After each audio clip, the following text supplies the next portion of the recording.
Assalamu alaikum wa rahmatullahi wa barakatuh, mes chers frères et sœurs. Aujourd'hui, Inch'Allah, nous allons parler des anges. Comme vous le savez, mes chers frères et sœurs, il est un devoir de croire en l'existence des anges. Ce sont des êtres honorés par Allah Azza wa Jal. Ils ne sont ni mâles ni femelles. Ils ne désobéissent en rien aux ordres qu'Allah Azza wa Jal leur donne et font absolument tout ce qu'ils ont l'ordre de faire. Les anges sont ainsi des esclaves honorés d'Allah Azza wa Jal. Mes chers frères et sœurs, Allah Azza wa Jal dit dans le Coran: Ô les croyants, craignez Allah comme il doit être craint et ne mourrez qu'en pleine soumission. Sourate Ali Imran, verset 102. De plus, Allah Azza wa Jal dit aussi dans le Coran, dit: quiconque est ennemi d'Allah, de ses anges, de ses messagers, de Jibril et de Mikaïl, Allah sera son ennemi, car Allah est l'ennemi des infidèles. Sourate Al-Baqarah, verset 98. Et enfin, Allah Azza wa Jal dit dans le Coran: Ô les croyants, soyez fermes en votre foi en Allah, en son messager, au livre qu'il a fait descendre sur son messager et au livre qu'il a fait descendre avant. Quiconque ne croit pas en Allah, en ses anges, en ses livres, en ses messagers et au jour dernier s'égare loin dans l'égarement. Sourate An-Nisa, verset 136. Sachez ainsi, mes chers frères et sœurs, qu'il est un devoir de croire en l'existence des anges. Ce sont des corps dont l'origine est de lumière, impalpables, et ils sont dotés d'âmes honorées. Ce sont des êtres honorés selon le jugement d'Allah Azza wa Jal. Ils ne sont ni mâles ni femelles. Ils ne mangent pas et ne boivent pas. Ils ne dorment pas et ne se fatiguent pas. Ils ne se reproduisent pas et ce sont des créatures responsables de leurs actes. Ils ne désobéissent en rien aux ordres qu'Allah Azza wa Jal leur donne et font absolument tout ce qu'il leur donne de faire. Ce sont des esclaves d'Allah Azza wa Jal qui sont responsables de leurs actes, chargés de nombreuses tâches. Il y a parmi eux ceux qui sont chargés de la pluie et des plantes. Il y a parmi eux ceux qui sont chargés d'inscrire les actes des êtres humains. Il y a parmi eux ceux qui sont chargés de retirer les âmes au moment de la mort. D'autres sont chargés de protéger les humains. Ils les préservent d'être les jouets des djinns, sauf qu'ils n'empêchent pas ce qui est prédestiné à se produire. Ainsi, ce que Allah Azza wa Jal veut est, et ce que Allah Azza wa Jal ne veut pas n'est pas. Il y a parmi les anges ceux qui sont chargés de transmettre le salam aux messagers d'Allah sallallahu alayhi wa sallam de la part des membres de sa communauté. Il y a parmi eux ceux qui sont chargés d'inscrire les feuilles des arbres qui tombent. Les nobles anges sont des créatures d'Allah Azza wa Jal. L'origine de leur nature n'est pas comme celle des êtres humains, c'est une nature particulière. L'origine des anges est la lumière. Allah Azza wa Jal les a créés à partir de lumière, tout comme le messager sallallahu alayhi wa sallam a dit: les anges ont été créés à partir de lumière, les djinns ont été créés à partir d'une flamme d'un feu sans fumée, et Adam alayhi salam a été créé à partir de ce qui vous a été décrit. Et ce hadith a été rapporté par Muslim. Allah Azza wa Jal a créé les anges en les dotant d'ailes. Certains ont 2 ailes, d'autres en ont 4, d'autres en ont 6 et d'autres en ont davantage.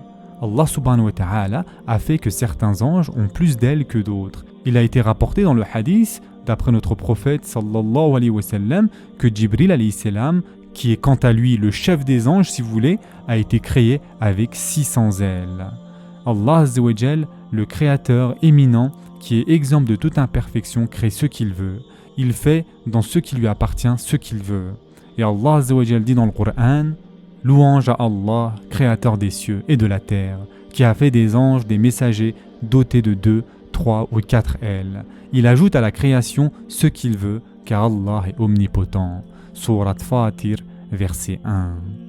Il a été confirmé que les anges d'Allah Azza wa Jal peuvent parfois prendre d'autres formes que leur forme d'origine avec laquelle Allah Azza wa Jal leur a donné l'existence.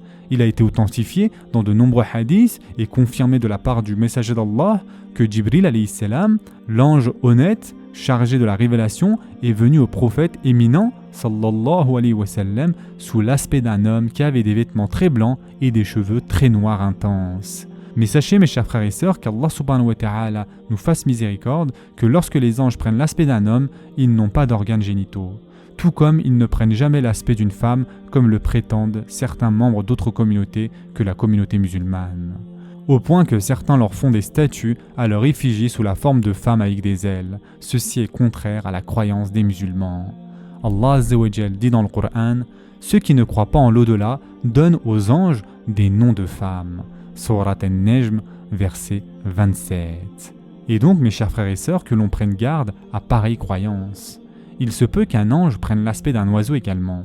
En revanche, les serpents, les scorpions, les chiens, les anges honorés ne prennent jamais leur aspect. De plus, Allah Azza wa Jal a fait leur éloge dans le Coran. Et en effet, Allah Azza wa Jal a dit « Ô vous qui avez cru, préservez vos personnes et vos familles d'un feu dont le combustible sera les gens et les pierres, surveillés par des anges rudes, durs, ne désobéissant jamais à Allah en ce qu'il leur commande, et faisant strictement ce que l'on leur ordonne. » Surat At-Tahrim, verset 6. Et le prophète, sallallahu alayhi wa sallam, a dit « Il n'y a pas dans les 7 cieux l'espace d'un pied, d'un empan ou d'une paume sans qu'il s'y trouve un ange debout ou un ange incliné ou un ange en prosternation. » Et ce hadith a été rapporté par Tabarani. Ainsi, les anges sont toujours en train d'accomplir des actes d'obéissance. Ils font des prières, ils font des tasbirs, ils ne s'en lâchent jamais. Il n'est donc pas permis de les insulter ni de les rabaisser. Les savants ont dit que celui qui insulte un seul ange devient mécréant et sort de la religion. Qu'Allah subhanahu wa ta'ala nous en préserve. Allah Azza wa Jal a comparé celui qui prend les anges pour ennemis à quelqu'un qui le prend lui pour ennemi.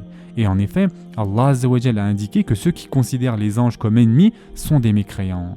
Allah Azza wa Jal dit dans le Coran, dit « Quiconque est ennemi d'Allah, de ses anges, de ses messagers, de Jibril et de Mikaïl, Allah sera son ennemi, car Allah est l'ennemi des infidèles. » Surat Al-Baqarah, verset 98. Quant à Iblis, il ne fait pas partie des anges, il est bien au contraire un djinn. Et en effet, Allah Azza wa Jal dit dans le Coran « Et quand nous dîmes aux anges, prosternez-vous devant Adam, ils se prosternèrent excepté Iblis, qui était du nombre des djinns et qui se révolta contre le commandement de son Seigneur. Allez-vous cependant le prendre ainsi que sa descendance pour allier en dehors de moi, alors qu'ils vous sont ennemis? Quel mauvais échange pour les injustes. » Surat Al-Kahf, verset 50. Allah Azza wa Jal dit aussi dans le Coran, Allah dit « Sors d'ici, te voilà banni, et sur toi sera ma malédiction jusqu'au jour de la rétribution. » Surat Saad, versets 77 et 78. Si Iblis avait été un ange, il n'aurait pas désobéi à Allah Azza wa Jal et n'aurait pas commis de mécréance. Car Allah Azza wa Jal dit dans le Coran, à propos des anges, « Ô vous qui avez cru, préservez vos personnes et vos familles d'un feu dont le combustible sera les gens et les pierres, surveillés par des anges rudes, durs, ne désobéissant jamais à Allah en ce qu'il leur commande, et faisant strictement ce que l'on leur ordonne. » Surat At-Tahrim, verset 6. Allah Azza wa Jal dit aussi « Ils ne devancent pas son commandement et agissent selon ses ordres. » Surat Al-Anbiya, verset 27. Ainsi, nous comprenons par ici que les anges sont obligatoirement préservés des péchés et des actes de désobéissance. Quant à ce que certains rapportent que 2 anges s'appelant Harut et Marut auraient conçu du désir, qu'ils se seraient épris d'une femme nommée Zahra, Vénus, qu'ils auraient désobéi à Allah Azza wa Jal en buvant du vin et en commettant la fornication avec cette femme, puis qu'ils auraient tué quelqu'un injustement et que cette femme se serait transformée après cela en une planète, tout cela n'est que fausse parole. C'est une histoire mensongère qui n'a aucun fondement et à laquelle il n'est pas permis de croire. La parole d'Allah Azza wa Jal dans le Coran à propos des 2 anges, Harut et Marut, est comme suit. Et ils suivirent ce que les diables racontent contre le règne de Suleyman, alors que Suleyman n'a jamais été mécréant, mais bien les diables. Ils enseignent aux gens la magie ainsi que ce qui est descendu aux 2 anges Harut et Marut à Babylone. Mais ceux-ci n'enseignaient rien à personne qu'il n'ait dit d'abord « Nous ne sommes rien qu'une tentation, ne sois pas mécréant ». Ils apprennent auprès d'eux ce qui sème la désunion entre l'homme et son épouse. Or, ils ne sont capables de nuire à personne qu'avec la permission d'Allah. Et les gens apprennent ce qui leur nuit et ne leur est pas profitable. Et ils savent très certainement que celui qui acquiert ce pouvoir n'aura aucune part dans l'au-delà. Certes, quelle détestable marchandise pour laquelle ils ont vendu leur âme, si seulement ils savaient. Surat Al-Baqarah, verset 102. Ce qui signifie ici, mes chers frères et sœurs, que les démons ont mécru en enseignant aux gens la sorcellerie pour les égarer, et ce qui avait été révélé aux 2 anges Harut et Marut à Babylone. Or, ces 2 anges n'ont jamais enseigné à quiconque avant de lui avoir dit « Ceci est une épreuve, alors ne commets pas de mécréance. » en pratiquant donc la sorcellerie qui comporte un rejet de la religion. Cela veut dire que ces deux anges enseignaient aux gens une catégorie de sorcellerie pour qu'ils puissent faire la distinction entre la sorcellerie et les miracles, et non pas dans le but que les gens la mettent en pratique. Et donc mes chers frères et sœurs, il faut bien comprendre cela, et préserver donc sur la croyance correcte, la croyance de Ahlul Sunnah wal Jama'a, cette croyance qu'avait le messager sallallahu alayhi wa sallam, ainsi que les vertueux compagnons. Et enfin pour terminer, ô Allah, fais-nous apprendre ce qui nous est profitable, fais-nous profiter de ce que nous avons appris et augmente-nous en connaissance et fais-nous mourir en étant dans un état d'agrément. Ce sera tout pour aujourd'hui, prenez soin de vous mes chers frères et sœurs et à très prochainement, Inch'Allah.